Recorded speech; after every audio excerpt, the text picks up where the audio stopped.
welcome to our Facebook Live. I'm very lucky to be joined by the lovely Katie Hilton, who is here from MAM today. We're going to be talking about safe sleeping for babies. So if you've got any questions, any comments, want to talk about anything, then just comment below and we will have a discussion as we go along. So just pop your question on the advert below. So my name's Kate and I'm one of the midwives here at Tommy's, and I'll let Katie introduce herself. Katie today. Katie. So my name's Katie Hilton and I am a nurse, midwife and health visitor. I've been doing that for 17 years now, and I also work with MAM as their expert feeding advisor. Lovely. So thank you so much for coming in. You're welcome. So I think it's probably best to start off with the basics as to sort of what we're talking about and the importance of looking at the sleeping environment for the baby, why we're looking at it, and sort of your thoughts on that really. Yeah, so we have various evidence that shows there are certain things we can do to make your baby's sleeping environment as safe as possible. And your midwife and your health visitor will go through these with you during your pregnancy and after baby's born as well. So kind of top things that we can do, always sleep baby on their back in a feet to foot position. So that means their feet at the base of their cot, Moses basket, whatever you're sleeping your baby in. No kind of loose pillows, blankets, bumpers, cuddly toys, those kind of things that can create a risk. And I think a lot of parents aren't aware of the evidence kind of around things like bumpers and not using bumpers, because they're obviously so readily available in shops during your pregnancy and often on your shopping list. So avoid using things like bumpers around the crib, the cot, Moses basket, whatever you're using. Looking at your baby's temperature, the temperature of the room that your baby's sleeping in. So we're ideally looking at room temperature between 16 and 20 degrees C.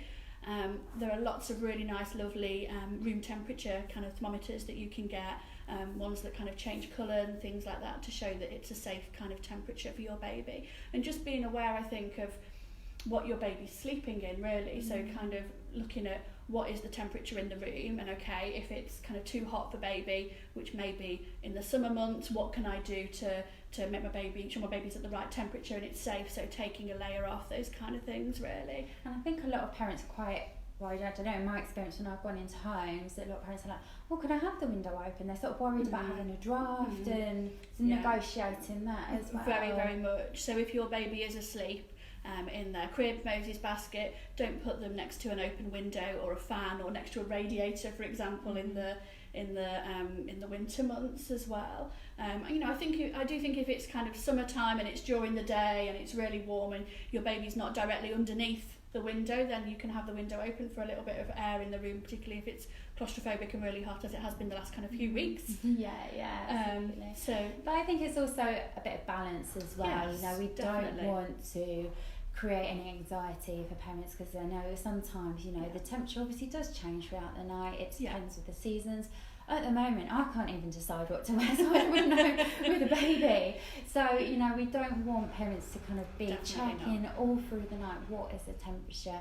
It is just a rough guide, but I think it's just still, there's a lot of work to do to dispel the myth of it needs to be really warm for your baby, keeping your baby really warm. And actually 16 to 20 degrees is actually quite cool. It is, particularly 16, that is quite cool. Many people will have their heating set hotter than that in the winter months. I do.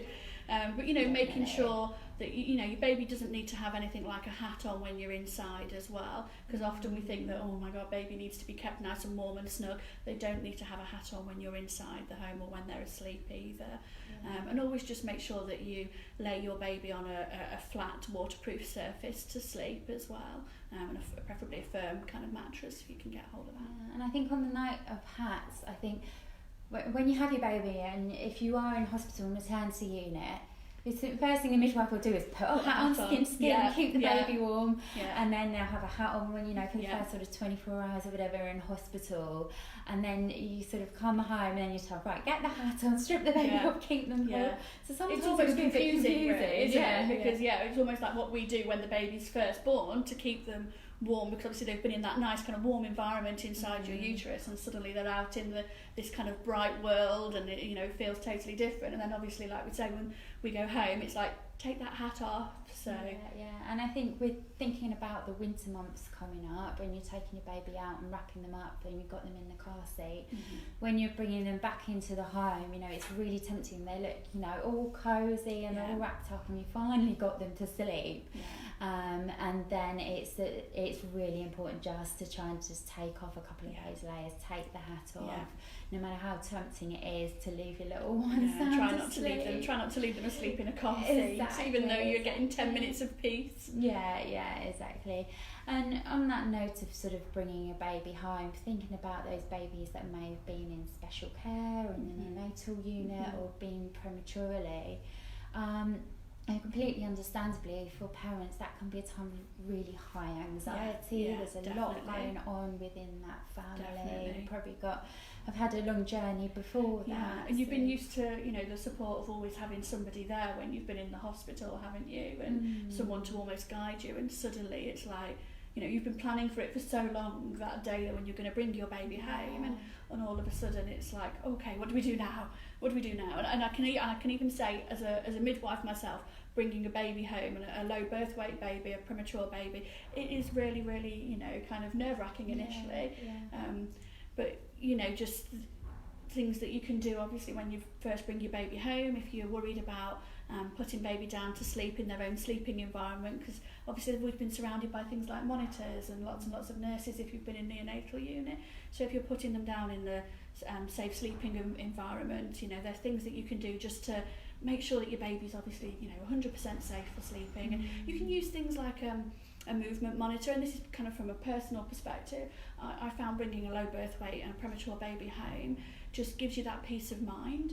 We don't know about the evidence around kind of using a movement monitor for a preterm baby, but sometimes it can just give you that peace of mind when you're going to bed yourself at night, that, you know, you've got that there. Just as sort of an extra way of keeping an eye. I think also that's really relevant for those parents who maybe have lost a baby before, whether that was a neonatal death or have experienced a baby that was born stillborn, and then in the next pregnancy, obviously there's a lot of anxiety. But that tends to not just go as soon as you've got the baby in your arms. You know, that does go on, and that anxiety is about sort of making sure that your baby is many hospital trusts, if you've had that happen previously, will loan you, won't they, the movement monitors that you can borrow for a period of time when and you first it's called take Care of the Next Infant, the CONI scheme. So that's really helpful as well. So that's something that you could look into if you know you needed that extra kind of when reassurance. you are home, like midwife and health visitor, I'm more than happy to look at where the baby's sleeping. It's quite a routine question to ask, like, where did your baby sleep last night? Can I just have a look, and just to double check that you've got everything covered really. If you're lucky enough to have your health visitor come and visit you during your pregnancy, because sometimes they will come and visit you at some point during the third trimester just to introduce themselves, so that you know who will be taking over after your midwife. And often if they do come and do that visit during the third trimester, they will ask to have a look at baby's sleeping environment as well, just to make sure that you've got everything that you need to there, or if you need kind of any extra advice around creating a safe sleep environment for baby. But it's kind of dependent on where you live and the availability of your health visitors. It does vary, And we were having a discussion about the amount of products that are available on the market. You know, when you're having a baby, it's almost so overwhelming as to where do you even start, what do you even need, and we can't sit here and list everything. But when it comes to sort of safe sleeping, I know for both of us we've been into homes, and things like the Sleepyheads, which are like the little sort of cushions with the rolling, I don't know how to describe it. It's almost like a bumper kind of around the edge, isn't it? And you can kind of tie baby into the nest.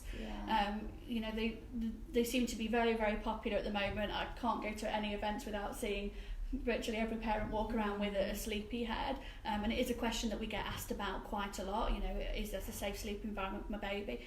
And there hasn't really been any research done as such into baby nests per se. However, saying that, we do know the safe sleep kind of guidance from people like the Lullaby Trust, and we know what their guidance is around no bumpers or cushions or things around your baby, a firm waterproof sleeping environment, and unfortunately things such as the bed nests don't really meet those requirements, so it doesn't really adhere to all of your safe sleep guidance. But obviously, you know, it's personal choice if you choose to use that, you know. So, but just if you are going to use it, try and follow, you know, as much as possible the safe sleep guidance that is out there. Yeah, and I think it's putting it in perspective. Like Katie was saying, we're not saying don't use them at all. You know, we know how popular they are, and actually parents find that sometimes baby settles really well in them. And then you could possibly move them across once they've nodded off to sleep and they're kind of cocooned. You could technically kind of scoop them up and just put them into their Moses basket or their crib then, dependent on how likely it is that your baby wakes. Mine was a very, very fussy baby and would wake the minute I touched him. So. Yeah, but it's just being aware of that, I think, as well. Yeah, definitely. And just the same with co-sleeping as well. I think there's some different varying schools of thought around co-sleeping, isn't there? If you want to sort of talk about the latest. You know, I mean, I find, not so much kind of the last 12 months, but probably over the last few years, I had a lot of questions around co-sleeping. I find predominantly from parents who are breastfeeding, because obviously, you know, you can find it easier for breastfeeding if your baby's in the bed with you. And, you know, whilst co-sleeping isn't advised, if you are going to co-sleep, we have to recognise that some people are going to co-sleep. So if you are going to do that, we need to do that in a safer way as possible. So removing things like pillows from your bed, you know, taking the duvet off, you know, perhaps just wrapping yourself just in a little blanket just for you. And then excuse the noise for a minute.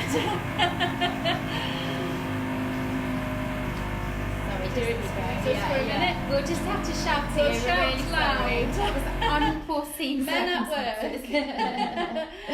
So yeah, just I think it's about just kind of doing it as safe as possible. Yeah. So if either you or your partner are a smoker, then don't co-sleep at all.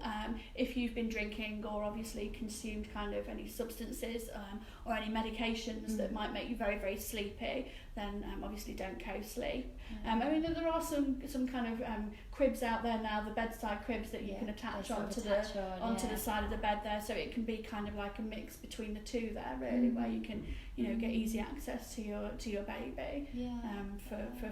And I do find as well, some parents ask, again, the breastfeeding parents, they're worried about if they feed baby while they're sitting up in bed during the night, middle of the night, dark lights, you know, about falling to sleep holding baby. So what I would say is, if you're concerned about that, I would actually get yourself out of bed to feed baby in a separate kind of environment. Go into the nursery or go into the lounge and sit in a chair there rather than being in bed. So it just keeps you a little bit more alert sometimes. The tiredness of that early few weeks of having a baby is just, you know, extreme. It's like no other tiredness you will ever experience in your life, really, isn't it? So I think it's completely understandable. As health professionals, we know people go to sleep. We do know these things happen. And it's not the be all and end all, but it's just about, it's all about risk, really. And most, you know, when we are talking about reducing SIDS or infant death syndrome, we don't necessarily know the cause of what happens when these babies die. We just know that these risk factors like smoking, temperature, baby's position, just tend to be present if there has been a baby that has died. So we're not necessarily saying that, you know, if the temperature goes up a little bit, that's it's just managing that risk, really. Definitely. So have we got any questions coming in at all? We do. So we have a question from Jess, and it's basically about covering the front of your pram or buggy if your baby's sleeping. So if you could just talk a little bit about that. Definitely. And I think particularly in the summer you see it quite a lot, don't you? A blanket covering over. So if you cover the front of your pram over with a muslin or a blanket, it actually makes it even hotter inside the pram than what it is in the outside temperature. So if you are going to use something to shade your baby, which obviously, you know, you'll want to do in warmer weather if you're on holiday, use one of the approved kind of safety nets or safety covers that have got, a lot of them have got kind of the what's it called, UV, the one you get in sunscreen that provides the protection. Or SPF. SPF. Oh, right. A lot of them have got like the UV and the SPF coverage as well, so that it doesn't allow the rays to go through to your baby. So it just provides a nice kind of safe, cool sleeping environment. So yeah, never use something like a muslin or a blanket to cover your pram. Yeah, and I think obviously if you're not in a position where you can sort of get one of these ones, then just kind of avoid going out in the middle of the day, kind of having the hood up on the buggy and just kind of being in shaded areas and avoided sort of direct sunlight as well. But no, that's a really good question because I think logically you think, okay, I'm shading, and it kind of makes sense, but actually we know that the temperature makes it much hotter, really hot. much hotter. So thank you for that question. Any others at all? Yeah, so we have a question from Eleanor as well, and this is about her 11-week-old baby. Basically using a dummy to soothe them at the time when they're kind of used to having a bottle in the morning. Is that okay? And also she's talking about baby coming into bed with her for a couple of hours as well. I think she's just looking for a bit of reassurance. No problem at all. Yeah, so I think to cover the co-sleeping, I think we've just hopefully answered your question there. So you know, a couple of hours, if you're managing that safely and you're in a position where, you know, obviously you're not, hopefully in the morning you're not under the influence of alcohol or drugs or medication or anything like that. Just removing things like the cushions and the duvet that you've perhaps had on the bed during the night, so that when she's coming into bed with you, it's just a safe environment there for her. With regards to the use of soothers, and I think you said sort of in place of a bottle, so there's probably two things that are going on there. So I mean, it's kind of a difficult one to answer without knowing a huge more kind of more detail really, but you know, I mean, there's some evidence around sleeping, so soothers, we know that helps reduce the risk of sudden infant death if you settle your baby to sleep with a soother. We don't know exactly why that reduces the risk or what it is about it. There needs to be more research kind of that looks into that aspect of it. But with regards to for a feed, I'm not sure. I mean, it depends on your baby's kind of feeding routine and how often your baby's feeding. Are they due a feed at that time of the morning anyway? I think, you know, if it's just to calm baby down whilst you're making a feed up, then if it helps to calm baby down whilst you're making a feed and perhaps waiting for the kettle to cool a little bit, that would be absolutely fine. Yeah, so I think there's sort of a query about the use of soothers and dummies, and sometimes they can mask sort of feeding cues as well. So it, you know, like Katie was saying, it sort of depends on the feeding pattern and you know, what's going on for you and your baby at the moment. So it's just kind of ensuring, you know, we would always promote sort of demand feeding, going off what your baby's after, thinking, are they hungry, trying to recognise those cues. You don't want to be giving them a dummy, you know, if they are hungry. So I think, you know, if you want to have a further conversation, then, you know, just pop us an email, midwife@tommies.org, or you can call us on our helpline of 0800 0147 800. Our details are on our website. We've got midwife here Monday to Friday 9 to 5, so if you want to talk it through further, then just give us a call and we can just get a few more details from you just to kind of work out what's happening. And I think it's very difficult for a lot of parents, particularly if it's your first baby, learning to recognise the difference between the cues of what your baby's telling you, whether they're just looking for a cuddle or whether they're looking for food. And, you know, and I would say that, you know, as you spend more time with your baby, you learn to recognise kind of those cues and what that little cry is for your baby. You know, you kind of become in sync with each other, really. And they do change as well as your baby develops and grows. You know, it does change, and no one gets it right 100% of the time. Nobody does. Not. And, you know, sometimes you have to work through a bit of a list and then go back through the list again and go again.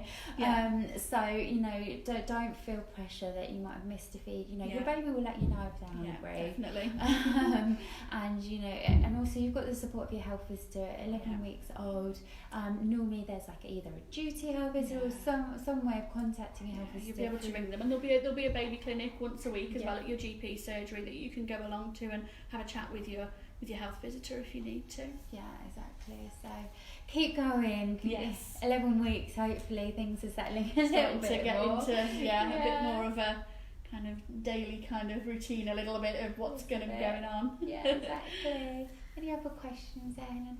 So we get a few kind of commonly asked questions, I guess, and one of those is about baby getting a flat head when they sleep on their back all the time. Is it safe to use a positioner? Okay, yeah, and I think that's a lot of parents do ask that. I don't know, so I don't know if you want to go for that. So obviously, if your baby is in the same position for a long time, so if they during the day, for example, if they're on their back in their crib, then they can kind of develop a bit of a flat head from the position that they've been lying in. So it's important to, you know, take your baby out, give them a little bit of tummy time. So you can use kind of, if you've got a breastfeeding cushion, you can use a breastfeeding cushion rolled up under baby, just to give them a little bit of tummy time. Or you can just roll up a towel. You can roll up a towel and pop that really, underneath them, just so that it gives them just that kind of nice position to be in to get some tummy time there, really.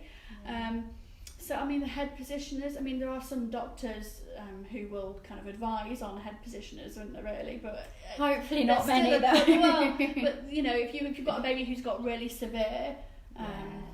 I think if it's severe, then you would need to be kind of under the care of a You'd physio. be under a paediatrician and physio as well. I think as a general rule, kind of avoiding positioners, because if a baby's being held in that position, if they need to throw up or they need to vomit, it's harder for them to move their head. So from a safety point of view, we would advise against positioners. Even if your baby does get a really slightly flat head, it tends to sort itself out. It does over time. If it's only a little bit, it does sort itself out over time. But the tummy time is really important, finding time. And it's not necessarily just putting the baby on their tummy on the floor. Even if you're sort of lying back, you can have baby on your tummy, as long as you're not falling asleep. You know, any position that's off their back, so you can either have them on your arm, across your lap. You know, there's lots of different positions. It doesn't necessarily, because a lot of babies, particularly earlier on, if you put them on the floor on their front, they won't be having any of it. They won't like it. Cry. You know that they don't like it. Exactly. But it is important to persevere with tummy time, because it's really good for helping to develop the strength of the muscles in their neck and things like that as well. Yeah, exactly. That's great. Great. We've also had a question from Pam. This is to do with about how long a baby should sleep at night, and I think it's going to be obviously very individual, but could you talk a little bit about sleeping kind of without feeding and how long roughly that should... Do we have any other information, or is it just generally about baby sleeping? So Pam is asking for her 13-week-old baby, is sleeping for 10 hours at night without feeding.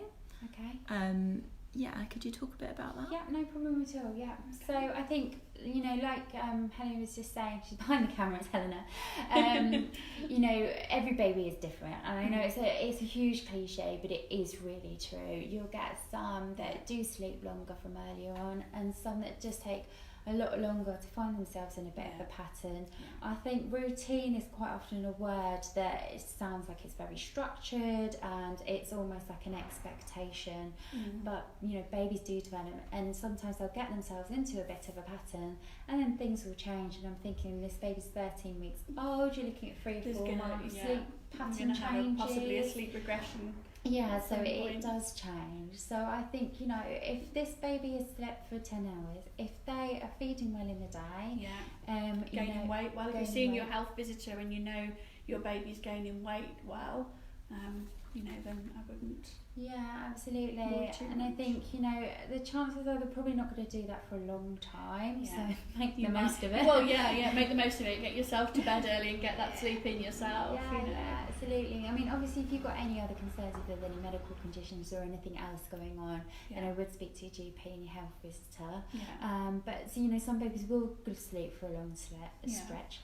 You know, for a few nights in a row maybe, and then things can change again. So where possible, and when you can do which fits in with your life, kind of going with the flow is great. But if you are concerned, you know, do check in with your health visitor. But Great. So I'm just going through a list of commonly asked questions. In terms of swaddling your baby, could you talk a little bit about that? Yeah, definitely. I think, again, really commonly asked about swaddling. I think a lot of people do use things like swaddles, obviously, don't they? Because they're worried about the Moro reflex and about babies waking themselves up. So the Moro reflex is when your baby does the startle reflex, when their arms come up. So they'll just be falling asleep and you're just thinking, great, time for a cup of tea. And then all of a sudden they'll startle and they'll do that and they'll wake themselves up again. So so some people do use swaddles. The difficulty with swaddles is babies like to self-soothe, for starters, when they're asleep and when they're kind of just waking up. So they like to be able to bring their fist up to their mouth to be able to self-soothe. If they're swaddled really, really tight, it can keep their hips really tight, which isn't good for their hip development. So it can cause something like hip dysplasia. So, you know... Yeah, so I think, you know, quite often it comes about, again, when babies have been in special care or a NICU and swaddling them all up, and then they come home, and there is an element of thinking what life is like for that baby. You know, they've just come from inside you, it's all warm. And it often replicates that same feeling, doesn't it, for them? Yeah, and it's then going back to the Sleepyheads as well, that you kind of get that cocooning. And so it's that baby learning to sleep on their own, learning to... they're in a different environment, and that can take some time. It doesn't always happen straight away. So sort of with regards directly to swaddling, again, we're not saying absolutely do not swaddle. It's just thinking about how to do it safely. So making sure that their arms are out and over the covers, and if their feet at the bottom to the cot, it reduces the chance of any blankets going over their face. And just making sure that anything that they are swaddled in gives them the ability to be able to move their hips and their legs as well. We don't want their hips and legs kind of almost swaddled really, really tightly, that they don't have that ability to be able to move.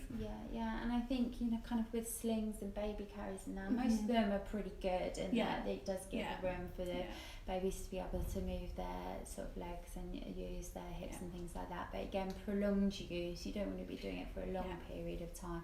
They're great, and they can be really helpful when you're trying to get things done around the house and your baby just if you've got a baby that's very fussy and it helps them to settle, like you say, even if it's just for a short period of time, so you can get the washing machine on, daily life, then, you know, that's helpful. And it can be really challenging, you know, if your baby does have colic, if they are really unsettled, or, you know, some babies, it is really tricky to get them to sleep in their crib or Moses basket on their own. It's often trial and error, isn't it? You know, I always find it's kind of trial and error, that, you know, you will find something that will eventually work for your baby, but it's just about kind of trying different things. So, you know, trying just a short period of swaddling, or, you know, just, you will find what works for you and your baby. And, you know, that kind of period of intense lack of sleep in the first kind of few weeks, you know, it does get better, and your baby does eventually start to sleep a little bit longer at night, and you'll get your sleep in.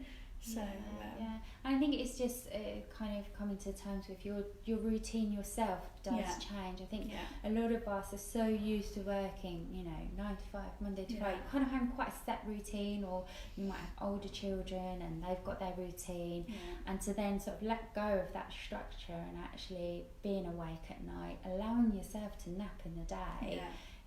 Is sometimes for a lot of people a bit of an art, you know. I'm really bad at napping. Me too.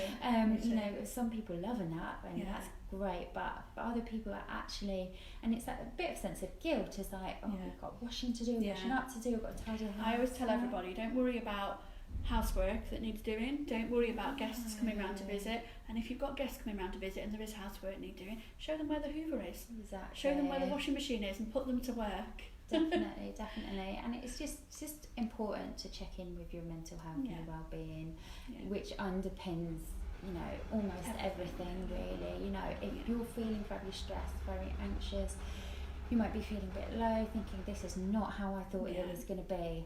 Most people have had that thought, you know, and it's actually just getting a little bit of support for that. And if your resilience is a little bit low, your baby can, you know, over time may pick up on that. If you're feeling very stressed and tense, then they can pick up on that. And there's nothing wrong with, if you're thinking, I'm feeling really, really stressed, I just need to shout and scream. Put your baby down, make sure they're safe. Just go out, you know, get a glass of water. If you need to scream and shout, then you know, do it. There will be times where sometimes, you know, babies just don't settle, and it can be really, really hard. It can be really, really difficult. But remember, you know, your health visitor is always there for you as well. you know, and part of their role is to be there to support your mental health. You know, and if you are feeling low and you're not feeling like yourself, or you don't feel like you're coping, then, you know, just give them a ring. They can pop around and do a home visit and come and see you.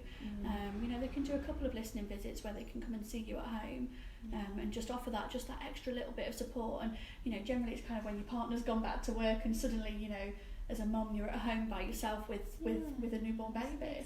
It's just adapting as well, isn't it? Absolutely. And I think obviously I was just going to mention there about partners as well. And a health visitor is there for your whole family. You know, so it's not just about mum, it's not just about the baby, you know, anyone else that's in their household. You know, our focus is about the well-being of that baby, but people's mental health who are living within a close vicinity of that baby impacts on that. So it's absolutely, you know, something that we do our best to support with. And so, you know, if you're a dad, if you're a partner, if you know, you're a grandparent and live with, you know, a newborn baby, if it's, you know, feeling quite stressful and feeling like it's affecting you, you know, do speak with your health visitor, do speak with your GP. Please don't think that you're less important or you shouldn't do that, because you really are. So, no, absolutely, do have a chat and talk to her. And, you know, if you need to talk to us in the meantime, you know, if you just want a bit of a step before you do that, then contact us here at Tommy's and we'd be more than happy to have a chat with you. I think that's a really nice point to just touch on as well. You were talking earlier about babies who maybe have been in special care when they were born, and perhaps had, you know, breathing difficulties and things like that. And understandably, parents might be feeling kind of really extra anxious about that in that situation. Is there anything that, you know, they can do to try and relax and just, you know, kind of get into the right frame of mind? Yeah, I think obviously we touched on it a bit earlier and there was a few things, but we haven't really spoken much about sort of skin to skin and that bonding as well, which I think might tie in quite nicely. So when you're coming home with your baby, lots and lots of skin to skin, stripping baby down naked, you know, helps to kind of calm both you and baby, really. You know, if you lay baby naked onto your chest, take some time out just for the two of you. You know, if you need to, go and shut yourself away in a separate room away from everybody else, just to give yourself that kind of period of kind of peace and quiet, really. You know, really good for bonding. And even partners as well, you know, your partner can get involved with skin to skin. So, you know, partner, dad, you know, even siblings as well, you know, dependent on the age of your child. You know, you can get involved, and that can just help to kind of just calm everything, I think. You know, it just kind of brings it back to what it's all really about, doesn't it? I think particularly for those babies that have been in the neonatal unit, sometimes you get less opportunity to do skin to skin for whatever reason, and it's never too late. I think sometimes there's a bit of an illusion that skin to skin just happens as soon as the baby's born, and then when you get home, like, do you still do that now? Yeah, but absolutely, definitely, just to help with that bonding experience. And it does help to, you know, with anxiety, kind of having your baby there, being in tune with each other. And it doesn't always happen straight away. You don't always know what your baby wants. You don't always have that immediate connection. It's almost like that expectation of us, isn't there? That we're going to know the minute, you know, that our baby's born, there'll be an instant connection, and, you know, you'll instantly have this really strong bond, and you'll instantly know what your baby wants. And, you know, I don't personally feel that does always happen, particularly if your baby's been in neonatal unit and you've been separated for a short period of time. You know, it can take a while for that connection to kind of become much stronger, and often that happens, I think, when you go home from the neonatal unit and you're spending that kind of one-on-one time together. Yeah, absolutely. Great, lovely. Is that all the questions we've got? That is indeed, yes. Well, thank you so much for tuning in. Hopefully that's been really helpful for you.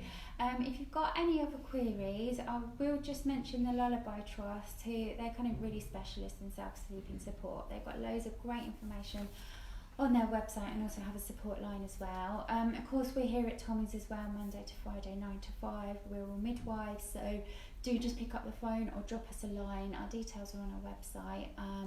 or post a picture later on Facebook, and we will absolutely be here to support you. But thank you very much, Katie. It's really lovely to have you. I was going to say people can contact me as well if they search on Facebook for MAM Midwife. You'll find my Facebook page there, so you can like that and send me a direct message. And I think we can put the contact details on after this as well. So if you're watching this later or you're wanting to find out how to speak to somebody, we can just put some contact details there on for you. Thank you for having me. Lovely. We'll see you soon. Bye.